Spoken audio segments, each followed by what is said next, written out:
नमस्कार. संघर्ष वृत्तवाहिनीमध्ये आपलं स्वागत. घेऊया ठाणे आणि आसपासच्या परिसरामधील घडणाऱ्या महत्त्वाच्या घडामोडींचा आढावा.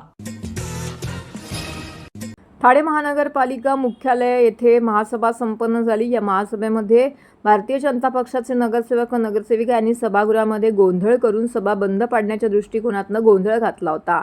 त्यानंतर महापौर महोदय आपल्या डायसवर येऊन आपल्या अंगावर धावून जाण्याचा प्रयत्न केला आणि काही सदस्यांनी ठिय्या आंदोलन केलं.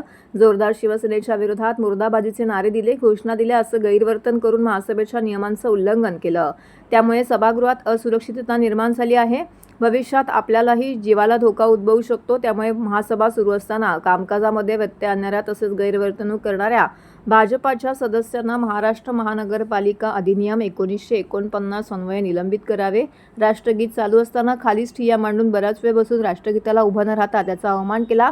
त्यामुळे त्यांच्यावरती गुन्हा दाखल करावा अशी मागणी ठाणे महानगरपालिकेच्या महापौर शर्मिला पिंपोळकर यांच्याकडे ठाणे महानगरपालिकेचे ज्येष्ठ नगरसेवक मनोज शिंदे यांनी केली आहे. याविषयी मनोज शिंदे यांनी प्रसारमाध्यमांशी बोलताना अधिक माहिती दिली आहे. 15 मेला महासभा झाली आणि त्याच्यात भारतीय जनता पक्षाच्या नगरसेवकांनी फक्त भारतीय जनता पक्षाच्या नगरसेवकांनी गोंधळ घातला आणि त्याच्या आधीच्या पण 2 महासभा झाल्या, त्याच्यामध्ये पण गोंधळ घातला. मुळात त्याच्यानंतर मला असं कळलं की माझ्या विरोधामध्ये आणि राजेश मोरे आमचे सदस्य आहेत, दोघांच्या विरोधामध्ये नौपाडा पोलीस स्टेशनला त्यांनी काहीतरी गुन्हा दाखल करण्यासाठी गेले होते. एक तर मला त्या सन्माननीय राज्याचे मुख्यमंत्री पक्षाचे नेते आहेत फडणवीस साहेब आणि रवी जाधव साहेब, हे पण नेते हे अध्यक्ष आहेत, त्या दोघांना सांगायचं की काहीतरी आपल्याला सदस्यांना समज द्यावा लागेल. मुळात ज्या एवढ्या सदस्यांना एक माहिती नाही की जनगणमन मी म्हटलं हा अपमान नाही झाला, त्याच्यामुळे ही कुठली केस होणार नाही पोलीस स्टेशनला. ही साधं कायदा त्या सदस्यापैकी कुठल्याही ज्येष्ठ नगरसेवकांना माहीत नाही आणि उठसूट बाहेर जाऊन नौपाड्यामध्ये माझ्यावर गुन्हा नोंदवा अशी मागणी करतात आणि शेवटी पोलिसांना सांगावं लागतं की याबाबत गुन्हा दाखल होऊ शकत नाही. म्हणजे किती बालिशपणा आहे हा. दुसरी गोष्ट, गटनेत्याच्या बैठकीमध्ये एकदा ठरलं की बाबा पहिली लक्षवेधी घ्यायची आणि पावसापूर्वी अनेक प्रश्न लोकांचे प्रलंबित आहेत आणि ते करणं काळाची गरज आहे. अतिशय तोंडावर पाऊस आहे, त्या लक्षवेधीचं पण फार महत्त्व होतं आणि त्याच्यानंतर मग उरला वेळ त्या संदर्भामध्ये प्रश्न उत्तरं घ्यायची. हे स्पष्ट गटनेत्याला सांगितल्यानंतर देखील त्या ठिकाणी काही सदस्य की आमचे प्रश्न घ्या. नंतर मी ते पहिले की एवढा आग्रह का प्रश्नाचा का, त्याच्यानंतर कळलं की ते प्रश्न हे शहर विकास संदर्भामधले होते, म्हणजे बिल्डरच्या संदर्भामधले होते. आणि आता मी काय बोलणार नाही, हे असे बिल्डरच्या संदर्भामधले असलेले प्रश्न त्याचा कुठे कुठे काय काय दुरुपयोग केला जातो, भ्रष्टाचारापर्यंत विषय जाऊ शकतो. मला त्याच्यावर चर्चा करायची नाही. माझी मागणी एकच आहे, आज जर आमच्या महापौर बाई सुरक्षित नसतील सभागृहामध्ये तर नियमाप्रमाणे, महाराष्ट्र अधिनियमाप्रमाणे त्यांना निलंबन करणं गरजेचं आहे आणि त्याच्यावर मी ठाम आहे. या ठिकाणी पक्षनेते आज एकनाथराव शिंदे साहेब यांची माझी भेट होईल, त्यांच्याशी मी सविस्तर बोलणार आहे या विषयावर. जर तुम्हाला युतीचा नातं निभवायचं असेल तर ते फक्त एकतर्फी आम्ही निभवायचं अशी तुमचं जर समजूत असेल तर ती फार चुकीची आहे. त्यासाठी तुमची साथ लागेल ही देखील आमची कळकळीची विनंती आहे. म्हणून मी त्यांच्या नेत्यांना देखील एक पत्र पाठवणार आहे आणि त्यांनी भविष्यात अशा प्रकारचं वर्तन करू नये. शेवटी त्या सभागृहामध्ये आपण लोकोपयोगी नागरिकांची कामं करण्यासाठी बांधील आहोत. तुमच्या प्रश्नोत्तर किंवा असे राडे करून, लफडे करून, सभा बरखास्त करून, गोंधळ घालून ही परंपरा आपण बंद करावी. महाराष्ट्र अधिनियमाप्रमाणे सभा चालवावी. याआधी पण या सभेला वारसा आहे, डावकरे साहेबांचा, प्रकाश परंपे साहेबांचा, केळकर साहेबांचा, अनेक चांगले या ठिकाणी नगरसेवक सर्व पक्षाचे मोठ्या मोठ्या पदावर गेलेले आहेत. त्याच्यामुळे माझी विनंती आहे, भविष्यात असं काय करू नका, पण निलंबन हे करावे असे मी या बाबतीत ठाम आहे. ठाणे महानगरपालिकेचे मालमत्ता कर म्हणजेच प्रॉपर्टी टॅक्स भरण्याचे आवाहन. सन 2022-23 या आर्थिक वर्षाचे मालमत्ता कराचे म्हणजेच प्रॉपर्टी टॅक्सचे बिल ठाणेकर करदात्यांना महापालिकेमार्फत आर्थिक वर्षाच्या सुरुवातीस म्हणजेच माहे एप्रिल 2022 मध्ये देण्यात आलेले आहे. तथापि अद्यापही काही करदात्यांनी मालमत्ता कर महापालिकेकडे जमा केलेला नाही. सध्या आर्थिक वर्षाचा अंतिम टप्पा सुरू झाला आहे. मालमत्ता कर वसुलीसाठी महापालिकेतर्फे कडक कारवाई हाती घेण्यात आली आहे. या अंतर्गत जंगम मालमत्ता, टीव्ही, फ्रीज, वाहन व इतर जप्त करणे तसेच स्थावर मालमत्ता वॉरंट बजावून जप्त करण्यात येत असून मालमत्तेचा जाहीर विक्रीद्वारे लिलाव करून कराची रक्कम वसूल करण्यात येत आहे. मालमत्तेस पाणी पुरवठा करण्यात येणारे नळ संयोजन खंडित करण्यात येत आहेत. त्याचप्रमाणे थकीत मालमत्ता करावर 2% व्याज आकारले जात असल्याने भरावयाची रक्कम वाढत आहे. आपला मालमत्ता कर propertytax.thanecity.gov.in या लिंकद्वारे तसंच गुगल पे, फोन पे, पेटीएम याद्वारे ऑनलाईन पद्धतीने करण्याची सुविधा उपलब्ध करून दिली आहे. शनिवार, रविवार व सार्वजनिक सुट्टीच्या दिवशी नागरिकांना मालमत्ता कर भरणे सोयीचे व्हावे याकरता महापालिकेचे मालमत्ता कर संलग्न कार्यालय या दिवशी कार्यान्वित ठेवण्यात आलेले आहे. तरी मालमत्ता कर वसुलीची अप्रिय कारवाई टाळण्याच्या दृष्टिकोनातून मालमत्ता कर भरून महापालिकेस सहकार्य करावे. धन्यवाद. नागरिकांच्या सुदृढ आरोग्यासाठी तसेच मोबाईलच्या आहारी गेलेल्या मुलांना विविध खेळ, कला आणि सांस्कृतिक उपक्रमांची गोडी लागावी या उद्देशाने आनंदपथ रस्ता आरोग्याचा या अभिनव उपक्रमाचं आयोजन मोठ्या उत्साहात करण्यात आले. नगरसेवक राजेश मोरे आणि माजी नगरसेविका रुचिता राजेश मोरे यांच्या वतीने या उपक्रमाचं आयोजन करण्यात आलं होतं. ठाणे महानगरपालिका, ठाणे पोलीस आयुक्तालय तसेच आयोजकांच्या संकल्पनेतून सुरू झालेल्या या उपक्रमाचे यंदाचे 5वे वर्ष असून ठाणे महानगरपालिका मुख्यालयासमोरील रस्त्यांवर नागरिकांनी मोठ्या उत्साहात सहभाग घेतला. चला आनंद पथावरती आपण सारे नाचू गाऊ, योगा आणि आपण खेळ खेळूया या संकल्पनेखाली विविध खेळ, कला, सांस्कृतिक कार्यक्रम सादर करण्यात आले. या उपक्रमामध्ये योग, ड्रम सर्कस, जिम्नॅस्टिक, पंजा लढवणे, शिवकालीन युद्धकला, स्केचिंग, दोरी उड्या, मल्लखांब, क्रॉसफिट, नृत्य, कराओके इत्यादी विविध प्रकारचे सादरीकरण करण्यात आले. तसेच येऊर गावातील तरुणांनी भोवरा, लगोरी आणि लेझिम सादर करून पारंपरिक खेळांची झलक दाखवली. नागरिकांनी देखील विविध खेळांमध्ये सहभाग घेतला. या उपक्रमाचं उद्घाटन वाहतूक शाखेचे पोलीस उपायुक्त पंकज शिरसाट यांच्या हस्ते करण्यात आलं. यावेळी नगरसेवक राजेश मोरे, माजी नगरसेविका रुचिता मोरे, एकनाथ पोळे इत्यादी मान्यवर उपस्थित होते. उन्हाळ्याच्या सुट्टीत कुटुंबासमवेत आनंददायी वेळ घालवता यावा तसेच नागरिकांनी मोबाईलपासून दूर राहून आरोग्यदायी उपक्रमाकडे वळावे हा या उपक्रमामागील मुख्य उद्देश असल्याचं राजेश मोरे यांनी सांगितलं. 24 मे रोजी सकाळी 7:30 ते 8:30 या वेळेमध्ये पुन्हा हा कार्यक्रम आयोजित करण्यात आला असून ठाणेकरांनी मोठ्या संख्येने सहभागी व्हावं असं आवाहन राजेश मोरे यांनी केलं आहे.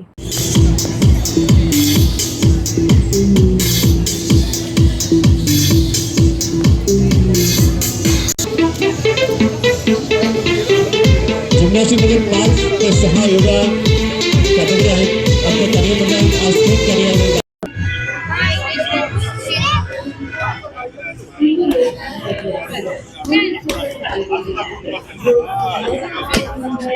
तुम्ही सेल्फ डिफेन्सचं प्रतीक दाखवते आहे.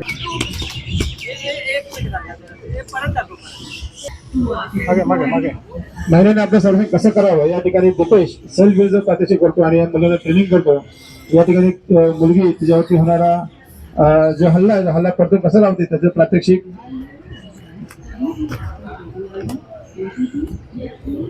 या ठिकाणी मुलींनी सुद्धा स्वयंसिद्ध हो, स्वतःचा डिफेन्स करावा यासाठी आणि राजेश मोरे सरांनी आपल्या प्रभागात कराटे क्लास ह्या खास मुलांसाठी, महिलांसाठी चालू केले आहेत आणि मुलींसाठी चालू केले आहेत.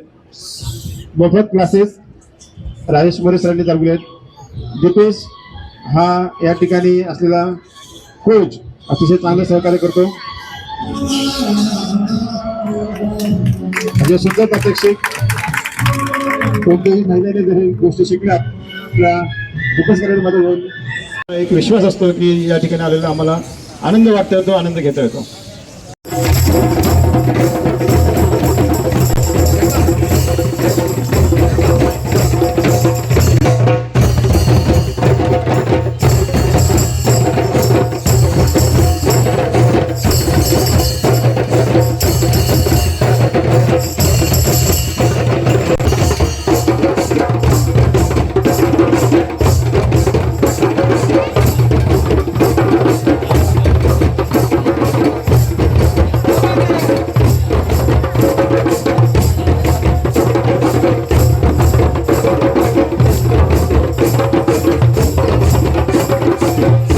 छान उपक्रम आहे. रविवारचा तरी मुलांना रस्त्यावर मनसोक्त खेळायला मिळतंय. असंच प्रत्येक मी म्हणेल की प्रत्येक प्रभाग समितीमध्ये असं एक आयोजन करण्यात यावं. त्याला जी काय पुरेपूर मदत असेल ती आम्ही करू ट्रॅफिक विभागाकडनं. पण खूपच चांगला उपक्रम आहे आणि आपण बघितलं असेल की प्रत्येक मुलाला वेगळं वेगळं, म्हणजे इथं आल्यानंतर एकाच ठिकाणी आपल्याला किती गोष्टी बघायला मिळत आहेत नवीन नवीन. जसं जिम्नॅस्टिक झालं, खो खो झालं, त्याच्यानंतर मल्लखांब असेल, मातीचे जे बनवतात ते बघितलं असेल, त्याच्यानंतर त्याला कॅलिग्राफी असेल, त्याच्यानंतर किचन मेकिंग असेल. आता आपण बघितलं की काराओकेचं होतं, त्याच्या पहिले किक बॉक्सिंगचं प्रात्यक्षिकं होते, व्हॉलीबॉलचं प्रात्यक्षिकं होते. ट्रॅफिक विभागाचं पण आम्ही एक छोटंसं यावेळेस उपक्रम त्याच्यात ॲड केलेला आहे. तो कायम इथून पुढे तो कायमच राहील. त्याच्यानंतर खूप चांगलं म्हणजे याच्यात आपल्याला एका ठिकाणी जर कमीत कमी 10 ते 15 विविध खेळ आणि माहिती मिळणार असेल तर खूप चांगला उपक्रम आहे. निश्चितच आज थोडीशी गर्दी कमी असेल, पण पुढच्या रविवारी 24 तारखेला लोकांनी, ठाणेकरांनी जास्तीत जास्त येऊन याचा आनंद घ्यावा. रस्ता आरोग्याचा ह्या संकल्पनेमध्ये सगळ्याला आपण बघितलं असेल की या पूर्ण रस्त्यावरती एक जल्लोष चालला आहे. वेगवेगळ्या संस्था इथे सहभागी झाल्या आहेत आणि लहान मुलं विशेषतः वेगवेगळ्या उत्साहाने, म्हणजे प्रत्येकाची आवड वेगवेगळ्या आहेत. काही जणांना ह्याच्यामध्ये क्रीडेमध्ये आवड आहे, काहींना कलेमध्ये आवड आहे.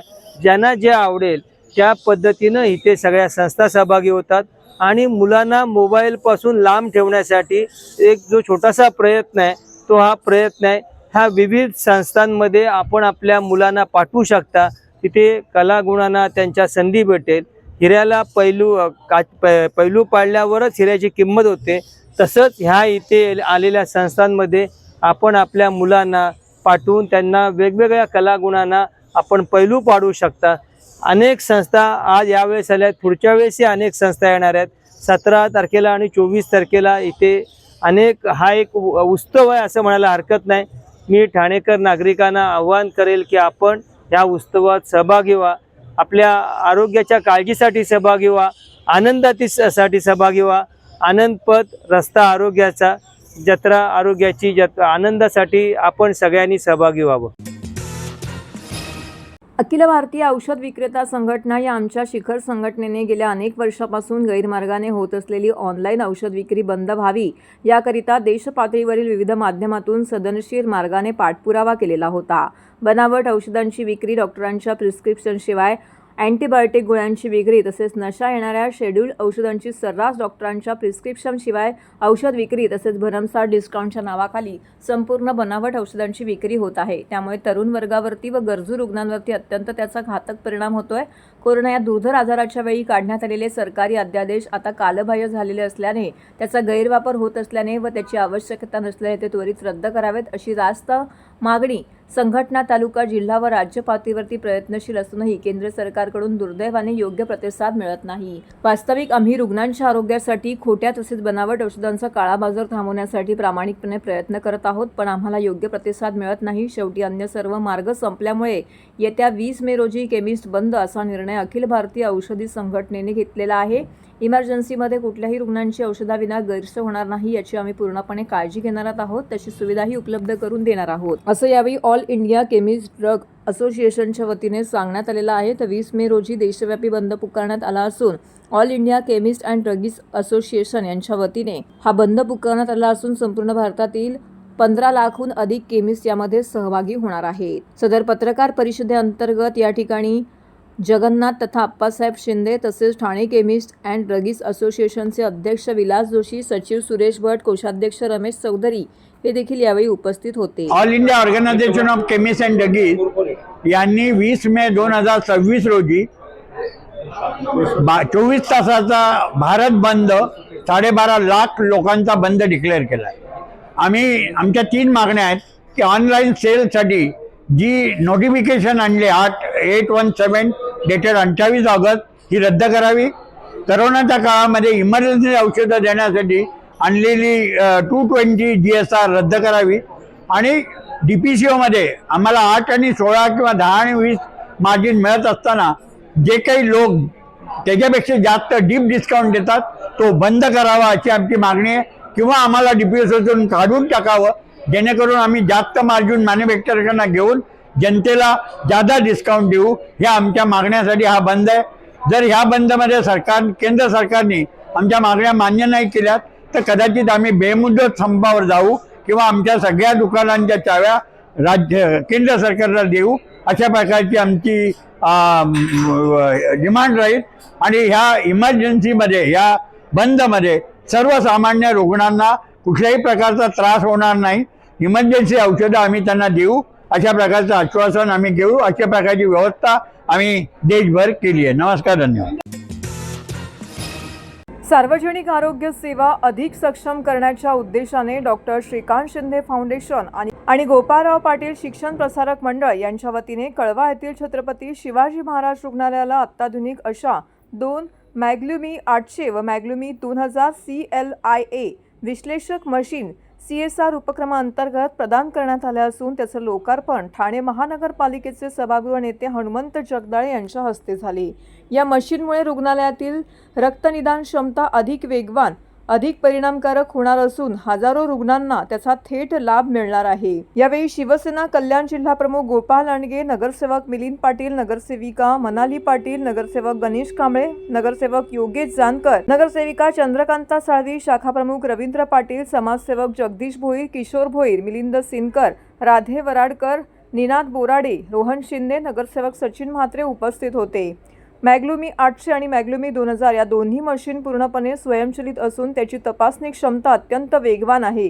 एका तासात सुमारे 200 चाचण्या करण्याची क्षमता या मशीनमध्ये आहे. तसेच एकाच वेळी 40 रुग्णांचे नमुने तपासता येणार आहेत.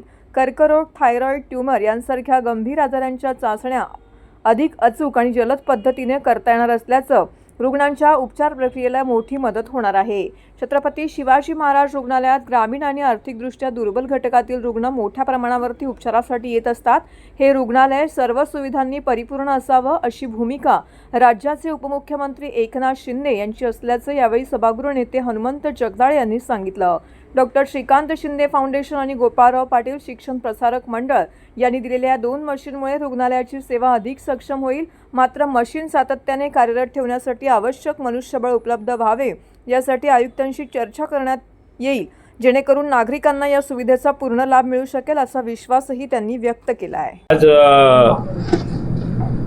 श्रीकांत शिंदे फाउंडेशन आणि गोपाळराव पाटील शिक्षण प्रसारक मंडळाच्या वतीने कळवा हॉस्पिटलमध्ये 2 मॅग्ल्युमी मशीन, त्या फुल्ली ऑटोमॅटिक मशीन लिया टेक्नॉलॉजी आहे, त्या आपल्याला या ठिकाणी त्यांनी दिलेल्या आहे. याचं स्पीड साधारण 200 टेस्टलर आहे. यामध्ये 200पेक्षा जास्त टेस्ट होतात. एकाच वेळी 40 पेशंट सॅम्पल होऊ शकते आणि कंटिन्युअस लोडिंगमध्ये सॅम्पल होऊ शकते. यामध्ये cancer marker, pregnancy marker, tumour marker, thyroid आदी टेस्ट या ठिकाणी होतात.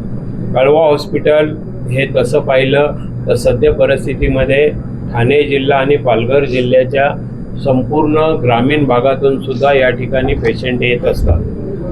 हे हॉस्पिटल निश्चित प्रकारे परिपूर्ण असावं अशा प्रकारचं मत आमचे सर्वोच्च नेते शिंदे साहेबांचं सातत्याने आहे. आणि या ठिकाणी जी कमतरता आहे ती पूर्ण करण्यासाठी सर्वतोपरी सातत्याने प्रयत्न हा या हॉस्पिटलमध्ये चालू असतो. मी धन्यवाद देईन श्रीकांत शिंदे फाउंडेशन आणि गोपाळराव पाटील शिक्षण संस्थाला. त्यांनी जे डोनेट केलेल्या 2 मशीन्स आहेत त्या अतिशय उपयोगी अशा मशीन्स या ठिकाणी त्यांनी दिलेल्या. या मशीन कार्यान्वित व्हाव्यात, याला काही टेक्निशियनच्या काही अडचणी असतील प्रशासकीय लेवलला तर आज डीन या ठिकाणी नाहीत, परंतु डीनना आम्ही सांगितलेलं आहे की ताबडतोबीने या दोन्ही मशीन कार्यान्वित होण्यासाठी महापालिकेकडून आर्थिक किंवा मनुष्यबळ देण्यासंबंधीची जी काही भूमिका असेल ती भूमिका माननीय आयुक्त यांच्याशी चर्चा करून पार केली जाईल, जेणेकरून या दोन्ही मशीन कार्यान्वित होतील व नागरिकांना त्याचा फायदा होईल. सर, आता कळवा हॉस्पिटलमध्ये वाढता लोड सगळ्यांना माहिती आहे. टेस्ट अनेक प्रकारच्या टेस्टसाठी लोक येत असतात, त्यांना देखील खूप कमतरता होते, स्टाफची कमी आहे, होणारा पिरियड खूप जास्त आहे. लक्षात घेऊन श्रीकांत शिंदे फाउंडेशन आणि माझी स्वतःची असलेली गोपाळराव पाटील शिक्षण प्रसारक मंडळ यांच्यातर्फे मॅग्ल्युमी 800 आणि मॅग्ल्युमी 2000 हे 2 ॲनालायझर आज डोनेट करण्यात आले छत्रपती शिवाजी रुग्णालयात. याची विशेष बाब म्हणजे तासाला 200 टेस्ट याच्यात करता येतात आणि कंटिन्युअस लोडिंग मशीन आहे, ऑटोमॅटिक. एकदा तुम्ही टाकून दिले सॅम्पल्स काय ऑटो लेड होऊन ते सॅम्पल्स येत राहतात. थायरॉईडसारख्या टेस्ट झाल्या, म्हणजे एड्ससारख्या टेस्टमध्ये जो इन्क्युबेशन पिरियड असतो तो जास्त असतो, तो देखील कमी याच्यात ते होऊ शकतं. प्री स्टेजला तुम्हाला कॅन्सर आणि ट्युमरचं डिटेक्शन होऊ शकतं. यासारख्या अनेक याच्यामध्ये फॅसिलिटीज आहेत आणि आनंद होतो की आपण एक सामाजिक जाणीवमधून आमच्या संस्थेतर्फे करू शकलो. याचा रास्त आणि वाटतं आणि त्याचंच उद्घाटनच, त्याचं लोकार्पण म्हणा, आमचे सभागृह नेते श्री जगदाळे साहेब आणि श्री लांडगे साहेब यांच्या हस्ते याचं लोकार्पण झालेलं आहे.